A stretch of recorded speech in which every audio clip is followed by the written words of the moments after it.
Do you have tips to reduce the time to market? The time it takes to get a Udemy course to the market. Do you have tips? Do you mean how quickly you can get your course published? Yeah. Okay. Yeah, I know it's 30 days, 15 days, 60 days, but can you, when it's 30 days, what are the tips to get to the 30 days? It's already an accomplishment, I guess, but perhaps you have tips to speed up the process.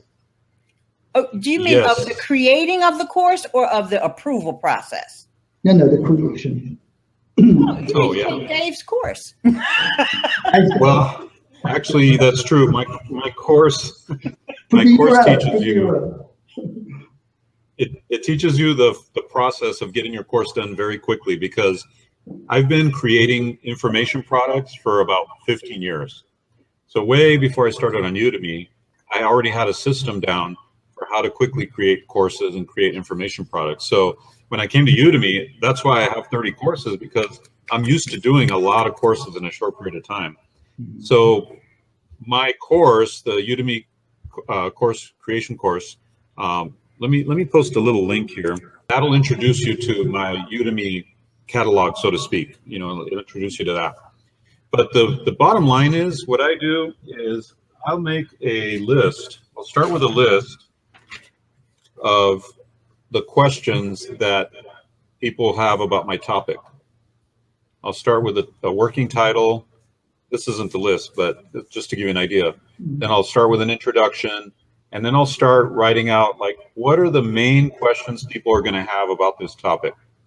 Now, if you've been involved in your particular niche for a while, you already know all the questions people have, right? But you want to really sit down and brainstorm, what questions could people possibly have, and then what question would be the next question after they ask that question, and what's the next question that leads to. And the idea is to build out a flow of questions that makes sense one right after the other. Once I have the list of questions, I actually have another pad here with a course that I'm actually working on. Then what I do is I number them, because sometimes you're a little off. You might have put a topic down here that should be closer to the top, right? So then I'll number them, and then what I'll do is I'll open up PowerPoint, and I'll create the title. The first one is introduction. Then the second PowerPoint is the next question. The third PowerPoint is the next question. I won't always frame them in question format. The questions just help me to understand and get to the learning process as quickly as possible for people, the way people learn. So basically, each one of these questions turns into a PowerPoint title. Again, not necessarily in question form. And then usually what I'll do is I'll wait till the next day. This is just part of my process, okay? I'll wait till the next day when I'm fresh, and then I'll start fleshing out each PowerPoint page with all the details for that question. And it might be 2 to 5 pages per question. Sometimes it can be as long as 10 pages per question. But if I've gone 10 pages, I probably could break that up into 2 or 3 questions. And then typically I'll take a break, and I'll come back and I'll get some stock photos to color up the PowerPoint, because I don't want it to just be text. So I'll make sure that I've got good photos in there that add to the content. It gives people something to look at.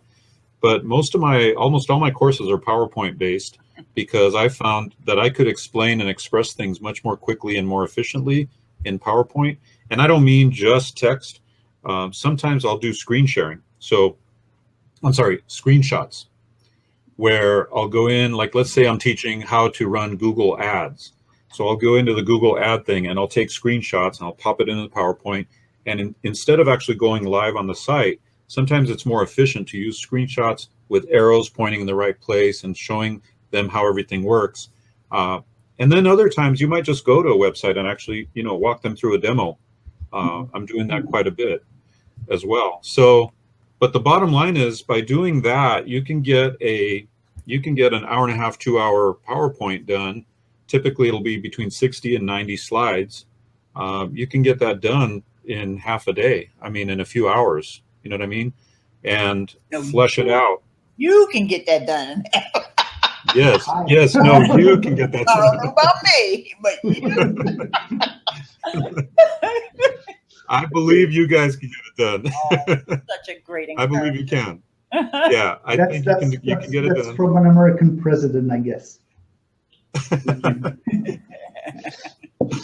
Okay, but okay, that's a great tip, Dave. Really, but every question will be then a lecture or not, or when you say each question turns into a lecture. Okay. Right. Okay. Yeah. And then what I'll do is I'll actually go in once the PowerPoint's done. I just record it in a screencast format with my microphone and everything, and that's quick. I mean, once you get into the flow of recording, it'll flow pretty well, you know. And the main thing that I find people kind of where they stumble is they feel like everything has to be perfect. I can't say I can't stutter a little here and there. I actually feel like if you do that, you're more real to your students, and your students appreciate that. You know, they get it. They get that you're not this perfect robot, you know, that just says things, you know. Now, some people want to be that way, and that's fine. But I think for me, I'd rather get the information across in as natural a way as possible so that they grasp it. You know what I mean? So that perfectionism, man, that's a killer. Well, that will hurt you. If I understand you well, you cut paste probably the recordings, but you're not going to brush it up to have everything really clean in the That's right. Okay. You know, let me compare this to music. Okay, I used to when I grew up, I was into this hard rock, heavy metal music, right? And they would have these albums where everything was so perfectly produced and so clean, and the music was just perfect. And then you go to a concert, and they don't sound like that, right? Because it's live, it's raw, it's real, you know. So I'd rather lean towards the live, raw, real format than, even if it's got little mistakes and stuff, but I'd rather make a live album is what I'm saying. Yeah, but I follow you, because it's all about the experience. And when you go to a concert, you can't compare the experience of a concert with the recording of a disc. It's a complete different story. In fact, I can perfectly follow you there, Dave. Yeah. Well, I'm out of questions. Good. So. All right. Well, thank you so much, Johan. Yeah. I know. You know, I like to give people nicknames, so I'm going to give you a nickname. You don't mess with the Johan. Yeah, that's muscles from Brussels, but that's Erdal. Erdal says it's from Brussels. So I'm the second one from Brussels.